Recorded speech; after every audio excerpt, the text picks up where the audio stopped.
Hello, नमस्कार। और आज की अगली श्रृंखला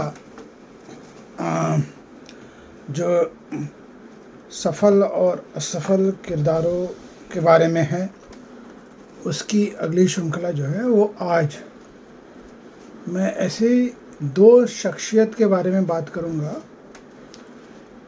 जो अपने क्षेत्र में बहुत ही बुलंदी पे पहुँचे थे और दोनों ही क्रिएटिव फील्ड से जुड़े थे, लेकिन दोनों के बीच में एक कॉमन फैक्टर था, या यूं कहूँ कि एक कॉमन पैशन था,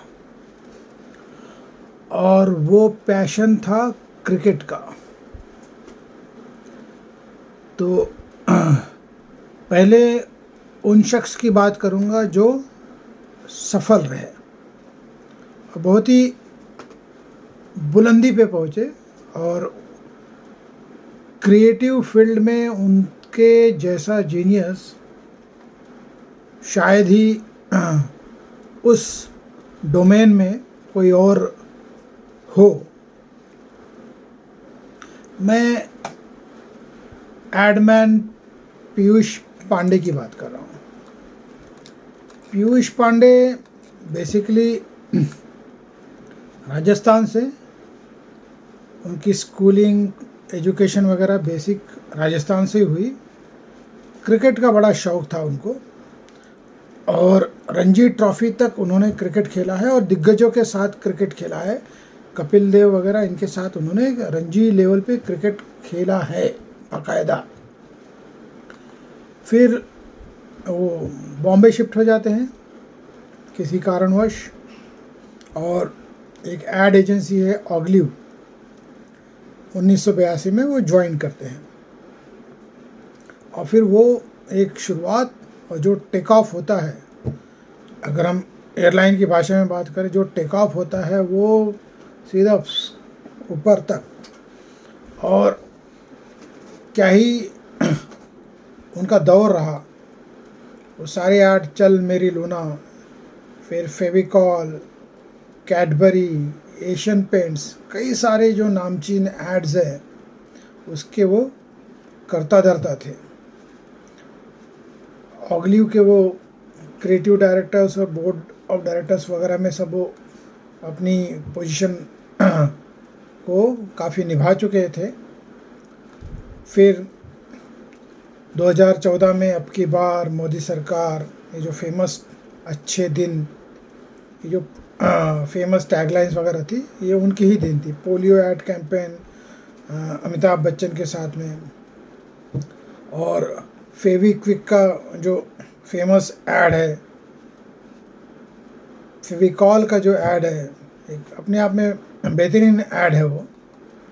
ऐसे कई सारे ऐड, एशियन पेंट्स, हर घर कुछ कहता है, बजाज, हमारा बजाज वगैरह जो है, तो काफ़ी उनका एक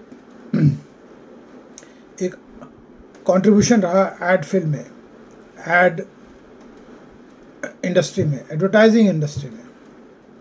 मेरे सुर मेरा तुम्हारा, ये एक तरह का नेशनल एंथम सा बन गया था। तो एक सक्सेसफुल करियर, बुलंदी पे, कई राष्ट्रीय अंतर्राष्ट्रीय award, state and central recognition, एक हाई प्रोफाइल एक्यूम्ड फैमिली से बिलोंग करते हैं। उनके ब्रदर जो है पासवान पांडे, वो भी फिल्म डायरेक्टर, और ईला अरुण के बारे में ज़्यादा बताने की ज़रूरत है नहीं। उनका एक अपना फोक म्यूज़िक में एक अपना एक वर्चस्व था, है, और आगे भी शायद रहेगा। उनकी आवाज़ माशाल्लाह क्या ही है। तो ये एक एडवर्टाइजिंग प्रोफेशनल के तौर पर इन्होंने एक अपना ऊंचा मकाम हासिल किया, और पब्लिक डोमेन में चर्चा का विषय हमेशा से बने रहे। वो सक्सेस उनको बहुत कम लोगों को जो मिलता है वो सक्सेस उनको मिला। ऑब्वियसली उनकी एक कैलिबर थी, कैपेसिटी थी, और बहुत ही क्रिएटिव जीनियस थे। क्रिकेट का पैशन कहीं पीछे छूट गया और वो रह ही गया, लेकिन हॉबी के तौर पर वो खेला करते थे। देहांत हुआ उनका कुछ ही साल पहले, लगभग मेरे हिसाब से अक्टूबर 2025, 23 अक्टूबर 2025। उन्होंने फिल्मों में भी काम किया। मद्रास के में जो है उन्होंने जॉन अब्राहम के साथ कैबिनेट सेक्रेटरी का रोल निभाया और काफ़ी सारे उनके जो है अचीवमेंट्स रहे हैं। कई बोर्ड पे वो पोजीशंस निभा चुके हैं, एक हाई प्रोफाइल पोजीशंस। तो इस तरह से उनका एक सक्सेसफुल करियर और एक अपना मकाम, जान पहचान, शोहरत उनको सब मिलती है। एक आम आदमी की नज़र में जो एक कॉमन मैन होता है, आप पीयूष पांडे के बारे में पूछोगे तो अमूमन सभी को पता है। एकदम जीनियस पर्सनालिटी और हमेशा humerus.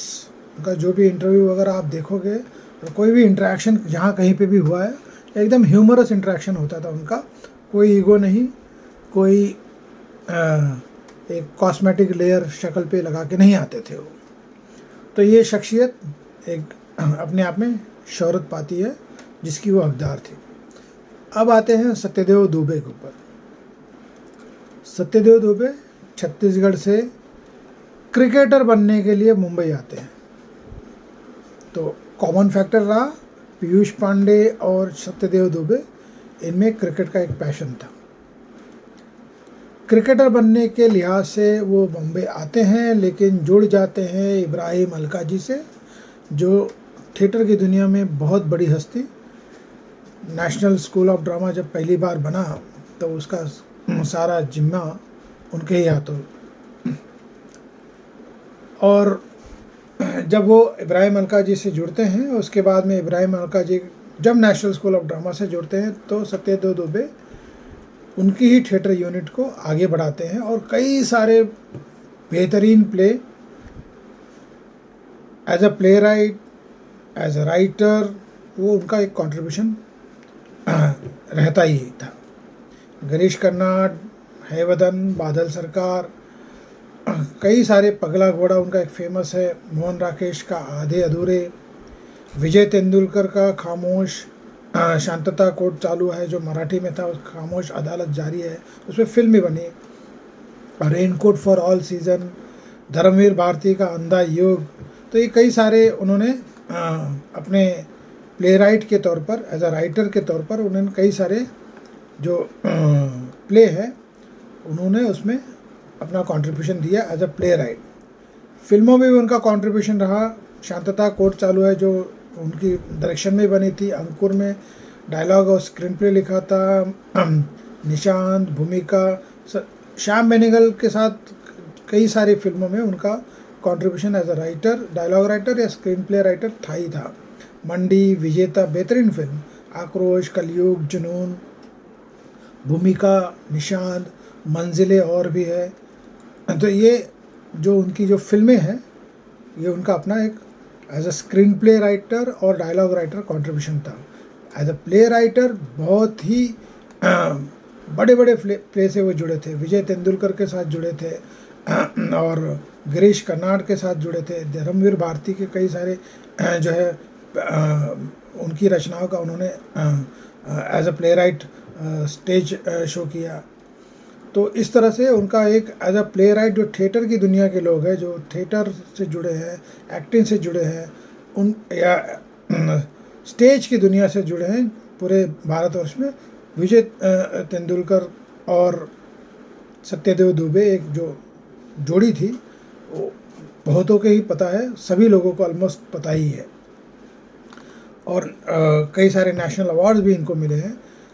As a theatre teacher इनका बहुत ही बड़ा कंट्रीब्यूशन रहा। बहुत ही दिग्गज कलाकार इनके अंदर ट्रेन हो चुके हैं, जिसमें से सबसे बड़ा नाम है अमरीश पुरी। और भी कई कलाकार जो है इनके साथ जो स्टेज की दुनिया से आज भी हैं। सत्यदेव दुबे एक ऐसा नाम है जिसके साथ लगभग बॉलीवुड में 90%, मैं 70, 80, 90 के दशक की बात करूं तो ऑलमोस्ट 90% जो कैरेक्टर आर्टिस्ट और जो मेन लीड में भी थे, इनके साथ उनकी ट्रेनिंग कभी ना कभी वर्कशॉप के तौर पर या एक फुल फ्लेज ट्रेनिंग प्रोग्राम इनके साथ हुआ ही है। उन्होंने काफ़ी कंट्रीब्यूशन किया है, लेकिन मेन पैशन इनका क्रिकेट था, जो पीयूष पांडे का भी था। अब आते हैं सक्सेस। मैं ये तो ज़रूर कहूँगा कि जो सक्सेस और एक शोहरत पीयूष पांडे को मिली, जिसके वो हकदार थे और हमेशा से रहेंगे अभी भी, चाहे वो दुनिया में ना हो, सत्यदेव दुबे भी उतने ही सक्सेस के हकदार थे, लेकिन उनको वो सीमित सक्सेस मिला। और वो सक्सेस जो है, उनका नाम वगैरह जो भी है, वो उन्हीं लोगों को पता है जो उस फील्ड से जुड़े हैं। अनलाइक पीयूष पांडे, जो आम आदमी भी जानता है कि पीयूष पांडे क्या ही चीज़ है या क्या ही शख्सियत थी। सत्यदेव दुबे के साथ में ऐसा नहीं, कोई आम आदमी जो थिएटर और एंटरटेनमेंट से ना जुड़ा हो तो उसे नहीं पता होगा कि सत्यदेव दुबे क्या पर्सनालिटी थे, क्या शख्सियत थे और क्या ही इंटेलिजेंसिया थे। वो बहुत ही कठोर लेकिन अंदर से नरम टीचर थे। वो मानव कौल, कुमुद मिश्रा, इवन नसीरुद्दीन शाह, बहुतों को उन्होंने ट्रेन किया है। नसीरुद्दीन शाह तो खुद भी अपने आप में ट्रेंड है, थिएटर पर्सनालिटी है ही है, लेकिन सत्यदेव दुबे ने ऐसा कोई शख्स नहीं होगा उस दौर का जिसे उस दौर की पैरेलल फिल्मों के नाते आर्ट फिल्म्स कहा जाता था। तो ऐसे वो शख्सियत थी कि उनकी ट्रेनिंग के अंदर बहुत जो कैरेक्टर आर्टिस्ट थे वो गुजर चुके थे,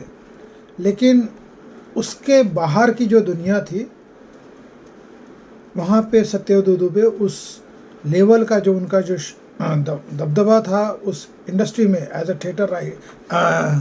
थिएटर पर्सनालिटी, वो बाहर नहीं था। उतनी सक्सेस उनको बाहर नहीं मिली जिसके वो हकदार तो थे ही।